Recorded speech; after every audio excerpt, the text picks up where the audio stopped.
Good morning and welcome to the podcast for Monday the 11th of March. Last week we continued to see further gains in stock markets. On Friday we had the US jobs report number, the non-farm payroll report, which continued the good news for the US economy.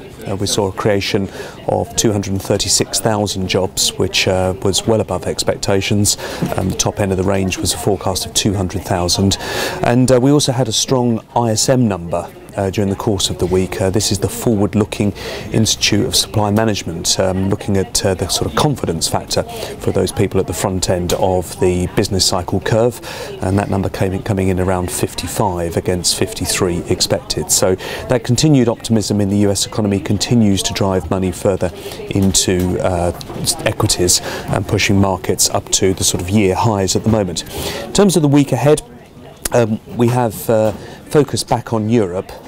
The Italian election situation will resurface again later this week when they try to put together an Italian government. The feeling is still that we're so far apart from getting two parties together to form a government in Italy that a technocratic government may well be formed, but that will be a focus maybe for the sort of tail end of this week. We'll also have a couple, or the sort of secondary iteration of the US bank stress testing. The first results came out last week and they were generally perceived to be quite positive, in that some of the bigger banks wouldn't be required for further capital raises. There's a different situation in the UK, and the Bank of England comments from Mervyn King continue to focus on the need or possible need for further capital to be raised, and he also was looking at RBS and gave some quite bearish comments about that. And we've seen a continuation of some weakness in the UK banking sector, those share prices coming off around about sort of 10 to 20% from the highs that were achieved towards the end of January 2013. Talking to Bank of England, they did come with their interest rate decision last week, and there were no changes, and there were some thoughts they may increase QE, but they didn't, and so all eyes again when those minutes are published in a week or two's time as to whether further votes went for QE. Remember last time it was 6-3, and that has kept sterling under some pressure. And in terms of the week ahead, we'll be looking at Prudential. Shares are hitting all-time highs there. So just turning to some charts, this is the forward calendar. We're getting into some UK results seasons. In terms for us, some key results from the from this week will be on Tuesday. Imagination Technologies will be reporting its IMS statement, and it's in the midst of a big range of sort of technology shows that take place at this time of the year. We've had Las Vegas, and we'll have further technology shows coming through, so plenty of announcements coming from the smartphone industry. As I say, Wednesday, Prudential, and the focus there will be on the dividend cover. Up until now, the Prudential has had fairly conservative dividend cover policy as it continues to invest cash into its Asian business, but it's at the point now where Asia is starting to pay cash back to the centre. Thinking is that they can start to reduce that dividend cover, maybe from 2.5 to 2 times, and that would increase, or certainly increase, the rate of progress in the dividend for the Pru. That would go against the sector, which recently we've seen dividend cuts from Royal Sun Alliance and Aviva, both being a little bit more domestic focused and not having those growth attributes that Prudential have at the moment. So it's certainly the differentiation between the two, the Pru and the rest of the sector, is looking increasingly stark. So just turning to some charts, we're going to focus a little bit more on equities this week, some of the key movers. Last week we saw this very big spike in Vodafone shares.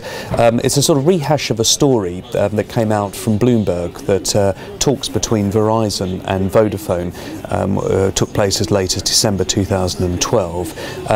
Nothing has come of it, but really the thinking is that the current status quo, where Vodafone owns an equity stake in Verizon, cannot be maintained, and that they need to sort of sort out the discount that Vodafone trades on as a result of that current shareholding structure, and that has started to close that discount. We saw a very strong bounce in Vodafone. That's been a key move for the FTSE last week. In terms of other stocks, I one sector that I think worth highlighting, we've got a few stocks that show the performance of this, is the business-to-business service sector.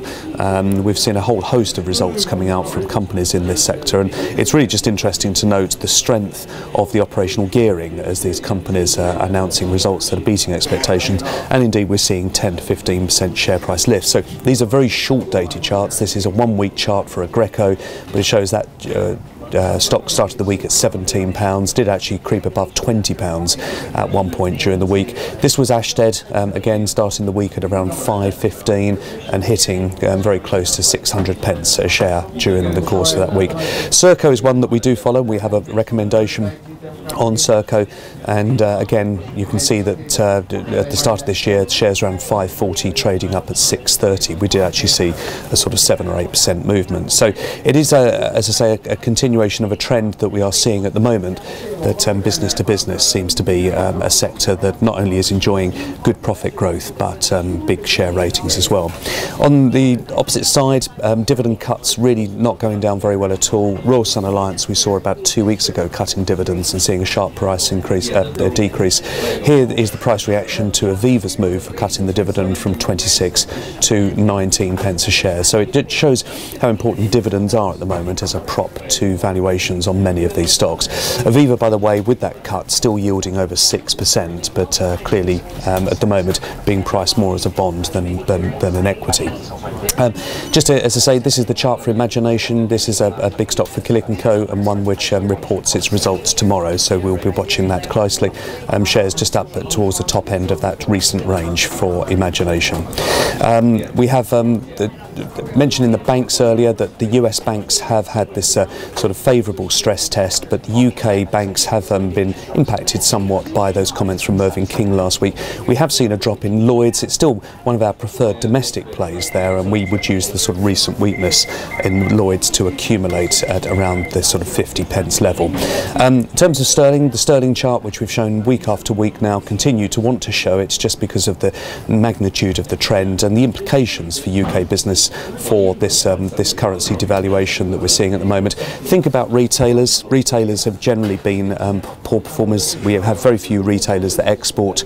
They all do import considerable amounts of their stock, and that is getting more expensive at the moment. So there's not a direct correlation with the sterling, because they will absorb some of that through the supply chain. That will put pressure down the supply chain, but there will come a point when that begins to hurt the margins of retailers. So if you look at stocks like Marks and Spencer, you can see some real relative weakness coming through.